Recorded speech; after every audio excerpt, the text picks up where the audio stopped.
Good morning. Today I would like to share with you a little story about hope, faith, knowing, feeling safe, and trusting. It's a story called The Life Raft We Cannot See, which actually in a way gives the story away. The person who wrote it is called David Pippinger, and here it is. An injured man stranded in the wilderness finds the help where he least expects it.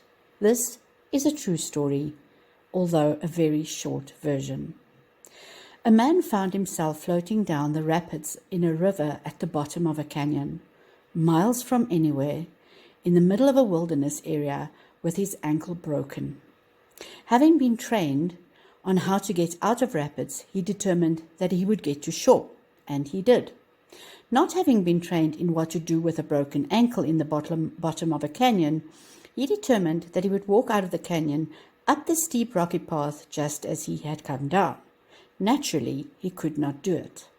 You see, his ankle had the deciding vote, and it had decided that walking up a rocky slope was not in its best interest, which is fairly logical knowing that it was broken. So, in an effort to appease the broken ankle, the man tried to walk using a crutch that he made from a tree. It was a brilliant idea. If he had been walking on a smooth sidewalk going downhill for a short distance, but he wasn't. He was next to a river at the bottom of a canyon, miles from anywhere, in the middle of a wilderness area with his ankle broken in half. So he decided to think of every possible solution and to choose the best one. From helicopters to climbing teams, he imagined every possible means to get out of the canyon that was miles away from anywhere and in the middle of a wilderness area, with his ankle broken in half. But while he was thinking, a raft came around the corner, which was interesting because even though he had tried to think of every possible solution, he had never thought of a raft. But that wasn't all.